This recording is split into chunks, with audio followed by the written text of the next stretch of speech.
ভিতৰত থাকোঁতে এটা শব্দ শুনিলোঁ। শব্দটো শুনাৰ লগে লগে মই দৌৰ মাৰি আহি পাওঁতে গেটখন খুলিবলৈ ধৰোঁতে দেখিলোঁ এইফালে জুই দেখাৰ লগে লগে মই আকৌ ওচৰত আহি পাইলোঁ যে ইখন গাড়ীত মানুহ দুজন আছে।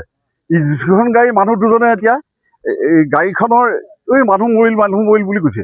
তাৰপিছত এই মানুহজনক লাহেকৈ টানি আনি পেলাই এইডোখৰত পোৱালোঁ, এজন মানুহক, আৰু ইজন মানুহক সেইফালে নিলে। আৰু এই আমাৰ ওচৰৰ ঘৰত এটাইকেইজন ওলাই আহিলে। এই তিনিজন আমি ওলাই অহাৰ পাছত আমি কি কৰিম এতিয়া? সেই গাড়ীখনকে এই ৰাস্তাৰ পৰা এই ছাইডলৈ ঠেলি দিয়া হ'ল।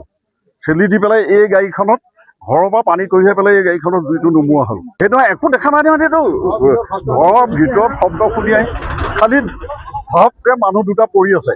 তেতিয়া সেই জুই যেতিয়া জ্বলি গ'ল, মানুহকেইটাক টানি আনি পেলাই আঁতৰাই দিয়া হ'ল। নাই, ক'ব নোৱাৰো নহয়। দুফালে দুজন পৰি আছে। এতিয়া ক'ত আহি গাড়ীৰ পৰা পৰিলে ইয়াৰ পৰা পৰিলে সেইটো কথা আমি নাজানো। দুজন পাইছোঁ, এজন ইয়াত আছিল নহয়। হা, তেওঁলোকে গাড়ীখন যেতিয়া বোলো গাড়ীখন জ্বলিব এতিয়া, কি কৰি আছে? একদম গাড়ীখন ঠেলি পেলাই ইফালে একদম ছাইডত আমি লৈ গুচি গ'লোঁ।